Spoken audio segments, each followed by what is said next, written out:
Hello friends, आज मैं आपके लिए लेकर आई हूँ मकर संक्रांति स्पेशल गुड़ और आटे के लड्डू। इसको आप गुड़ के लड्डू भी बोल सकते हैं या आटे के लड्डू भी बोल सकते हैं।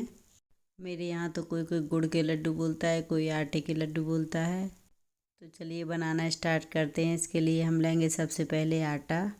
आटा मैंने लिया है 600-650 ग्राम के लगभग। अब हम लेंगे 1 लीटर के लगभग घी। 200 ग्राम के लगभग इस डिब्बे का वेट है और 1 किलो के लगभग घी। अब हम सबसे पहले लेंगे इस तरह की कोई भी लोहे की कढ़ाई मोटे तले वाली और उसमें डालेंगे सबसे पहले घी। कढ़ाई को इस तरह से मोटे तले की ही लेना है ताकि आटा अच्छे से आराम आराम से सेकता रहे। अब 3 से 4 चम्मच के लगभग इसमें सबसे पहले मैंने डाला घी और साथ ही अब घी गर्म होने के बाद इसमें डाल देंगे आटा और गैस की फ्लेम को लो ही रखना है और इसको इस तरह से चलाते हुए भूनना है। अब आटा जब तक हमारा धीमी आंच पर सिक रहा है, अब हम इसको बनाने के लिए कुछ लेंगे मेवे वगैरह। आधी कटोरी की लगभग गोंद ली है मैंने और आधा बोल भरकर काजू और बादाम, आधा बोल भरकर चिरौंजी और आधा बोल भरकर खसखस दाना, 2 टीस्पून के लगभग सोट पाउडर और आधा बोल भरकर हरा पिस्ता और 1 बोल भर कर मैंने लिया है नारियल और इस तरह से उसको इस तरह कट कर लिया है। और साथ ही लेंगे 1 बोल भर कर बूरा। ये जो शक्कर का बूरा आता है मैंने उसी को लिया है। और आटे को इस तरह से कंटिन्यूअसली चलाते रहना है। और फिर मैंने इसमें थोड़ा सा घी और डाला है, 2-3 चम्मच के लगभग। ये देखिए आटा हमारा भुनकर तैयार हो गया है। अब मैंने लिया है यहाँ पर 1 किलो के लगभग गुड़। गुड़ इस तरह से लें आप, पुराना वाला आता है जो लड्डू के बनाने वाला गुड़ आता है उसी को लेना है। और इसको इस तरह से बारीक बारीक कर लेना है गुड़ को। इस तरह से पुराने गुड़ से ही लड्डू अच्छे लगते हैं, वरना जो नया गुड़ आता है उससे लड्डू का टेस्ट अच्छा नहीं आता है। अब हम रखेंगे एक दूसरी कढ़ाई और उसमें डालेंगे फिर से घी। इस तरह से 3 से 4 चम्मच के लगभग मैंने डाला घी और जैसे ही कढ़ाई गर्म हो गई है तो उसमें डाल देंगे मखाना। मखाने को अभी मैंने तोड़ा नहीं है, इसको बाद में तोड़ेंगे क्योंकि इस तरह से भूनने पर ही बहुत ही बढ़िया भुनते हैं। और घी अच्छा ही डालना है मखाने में जब तक ये घी में अच्छे डिप ना हो जाए। और हम इसमें जितना भी घी डालेंगे इसके अंदर ही चला जाएगा घी। इस तरह से चलाते हुए हम इसको अच्छे से गोल्डन ब्राउन होने तक सेक लेंगे।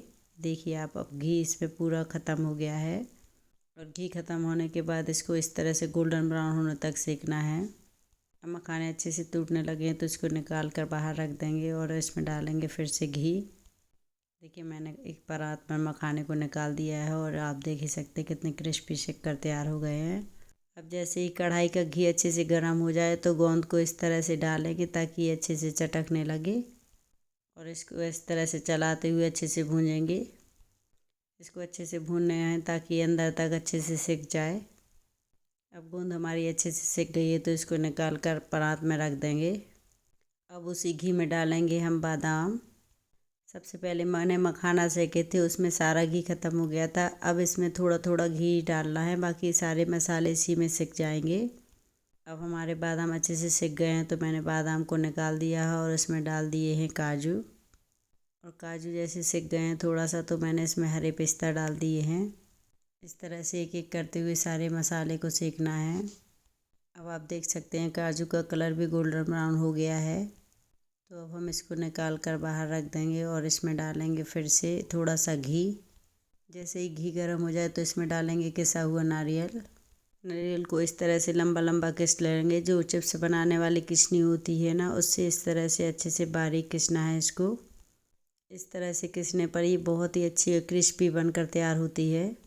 मैंने सारे मेवों को पहले से ही कट करके रख लिया था क्योंकि इन वाले लड्डू में बहुत ज़्यादा समय लगता है। अब देखिए नारियल भी अच्छे से सिक गया है गोल्डन ब्राउन, तो इसको निकाल दिया है मैंने परात में। अब घी हमारा अच्छे से गर्म है तो हम इसमें डालेंगे सबसे पहले खसखस दाना। और मैंने गैस की फ्लेम ऑफ कर दी क्योंकि खसखस दाने को थोड़ी देर धीमी आंच पर चटकने देना है। इस तरह से धीमी आंच पर भूनने पर खसखस दाना अच्छे से फूल जाता है और फिर इसमें बहुत ही बढ़िया सौंधेपन का टेस्ट आ जाता है। अब हम इसमें डालेंगे चिरौंजी। जैसे ही खसखस दाना अच्छे से चटक गया है तो इसमें मैंने डाल दी है चिरौंजी। और चिरौंजी को इस तरह से चलाया है। फिर डाल देंगे इसमें थोड़ा सा किशमिश। किशमिश वगैरह फ़ायदा तो बहुत करती है, पर किसी किसी के यहाँ इसको पसंद नहीं करते हैं। मेरे यहाँ भी कम ही पसंद करते हैं, फिर भी मैंने थोड़ा सा डाल दिए हैं किशमिश। अभी तक मैंने गैस की फ्लेम को ऑफ ही रखा था, अब मैंने गैस की फ्लेम चालू की है थोड़ी देर के लिए। और हम इस तरह से मखानों को अंगूठे की मदद से तोड़ लेंगे। देखिए आप किस तरह से जल्दी जल्दी टूट रहे हैं। इस तरह से जब हम खड़े मखाने भूनते हैं तो इसमें बहुत ही बढ़िया टेस्ट आता है, ऐसा मेरे यहाँ मम्मी जी लोग बोलती हैं। इसलिए हम हमेशा इसको इस तरह से ही भूनते हैं। ये देखिए अब हमारी किशमिश भी कितनी बढ़िया फूल गई हैं। तो अब हम इसमें डाल देंगे सॉल्ट पाउडर और इसको भी थोड़ा सा इस तरह से चलाते हुए भून लेंगे। अभी सभी चीज़ें अच्छे से भुन गई हैं, तो जिस परात में मैंने सभी ड्राई फ्रूट्स निकाल कर रखे थे उसी में इसको निकाल देंगे। ड्राई फ्रूट्स का कलर आप हमेशा इस तरह से ही भूनें ताकि इसमें एक अच्छा सा सौंधेपन का टेस्ट आता है। अगर आप इसको थोड़ा सा कम भूनेंगे तो वो उस हिसाब से सौंधेपन का टेस्ट नहीं आएगा इसमें। अब हम कढ़ाई में फिर से थोड़ा सा घी डालेंगे और उसमें डाल देंगे गुड़। आप हमेशा इस तरह से मेजरमेंट का ध्यान रखते हुए लड्डू बनाएंगे तो ये बहुत ही बढ़िया बनेंगे। जैसे आपने आधा किलो आटा लिया है तो आप 3 पाव उसमें गुड़ डालें और 250 ग्राम के लगभग बूरा डालें। अब मैंने गुड़ को मेल्ट होने के लिए 1 चम्मच के लगभग इसमें घी और डाला है। और जैसे ही गुड़ अच्छे से मेल्ट हो गया है तो इसमें मैंने डाला है बूरा। और अब हम गैस की फ्लेम को ऑफ कर देंगे और बूरे को इस तरह से मिला देंगे इसमें। अब बूरा अच्छे से मिक्स हो गया है तो मैंने कढ़ाई से इसको एक परात में पलट दिया है गुड़ को। इन लड्डू में पानी का बिल्कुल भी यूज़ नहीं होता है, ना ही आप कभी इसमें पानी डालें। अब हम गुड़ को इस तरह से चलाते हुए थोड़ा ठंडा कर लेंगे और इसमें डालेंगे आटा। जो आटा मैंने भून कर रखा था उसको सारे आटे को इसमें डाल देंगे। एक बात का हमेशा ध्यान रखें कि आटा बहुत ज़्यादा ठंडा ना हो, हल्का गुनगुना रहे, और गुड़ भी बहुत ज़्यादा ठंडा ना हो, ना ही गुड़ बहुत ज़्यादा गर्म हो, क्योंकि अगर गर्म में अपन आटा मिला देंगे तो ये बहुत ज़्यादा रूखा हो जाएगा। और अब हम इन दोनों चीज़ों को अच्छे से इस तरह से हाथों से मसलते हुए मिक्स करेंगे।